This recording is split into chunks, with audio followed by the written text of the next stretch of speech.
Yo tout le monde et yo Joto, donc cette vidéo vous aurez sûrement compris, enfin vous aurez sûrement vu dans le titre que c'est une vidéo de suivi d'élevage et en même temps de participation au concours de Joto Reptile.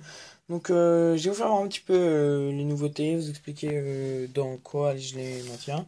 Donc donc première colonie, donc Lasius Niger, donc qui était passé en pré-diapose en fait, mais vu que le chauffage a été remis, bah elles ont toutes les larves qui étaient prêtes à se transformer en cocon se sont transformées, et donc je dois en avoir une vingtaine ou une trentaine ou quelque chose dans le genre. Donc voilà. Après donc j'ai une colonie de Camponotus vagus, donc, qui est ici. Donc la mise au point a du mal comme d'hab. Donc voilà. Hop. Donc j'ai une ouvrière qui est née chez moi il n'y a pas si longtemps que ça, c'était la première. Donc hop, ici. Elle se promène. Donc voilà. Donc après j'ai ma messeur qui est assez peureuse, enfin, qui aime pas la lumière. Donc là voilà. Euh, Avec une ouvrière qui est née hier, si je me rappelle bien. Donc voilà.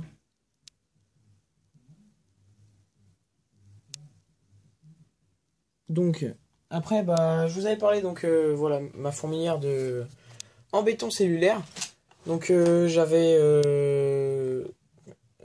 devais recevoir des fourmis, mais malheureusement le voyage a été un petit peu trop rude, on va dire. Et du coup bah les fourmis ont pas supporté. Et, euh, et voilà, donc j'ai reçu des petites fourmis, donc Odontomacus monticola, donc mortes malheureusement. Donc je sais pas trop quelle espèce je vais pouvoir acheter, donc pour cette fourmilière là.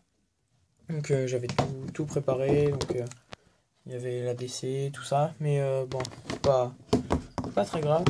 Donc j'essaierai d'en avoir d'autres.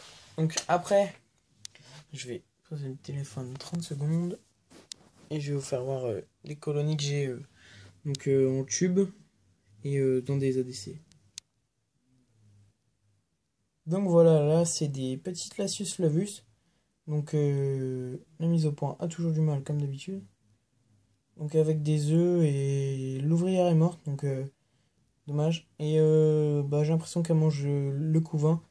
Et du coup bah je les laisse en tube et peut-être qu'elles vont sûrement pondre après la diapose. Donc après j'ai des crématogastères. Je vais poser le téléphone.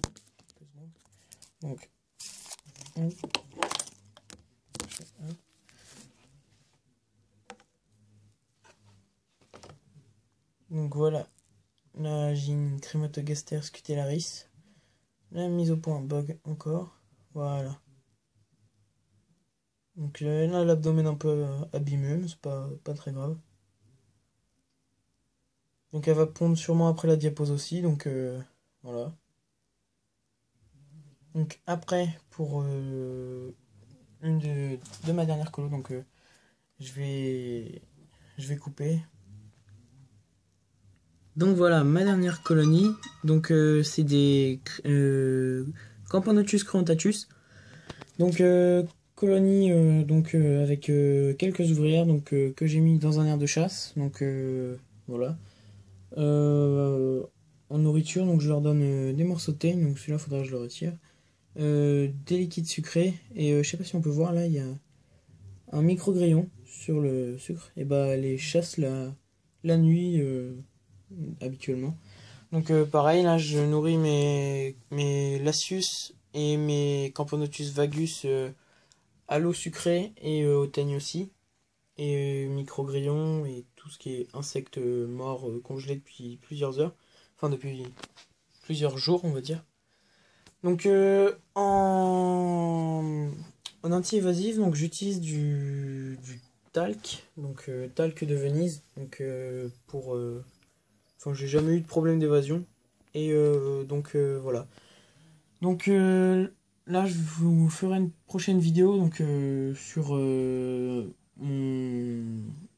enfin comment j'attrape les bébés grillons qui sont dans la boîte où il y a tout le terreau, tous les œufs et tout ça.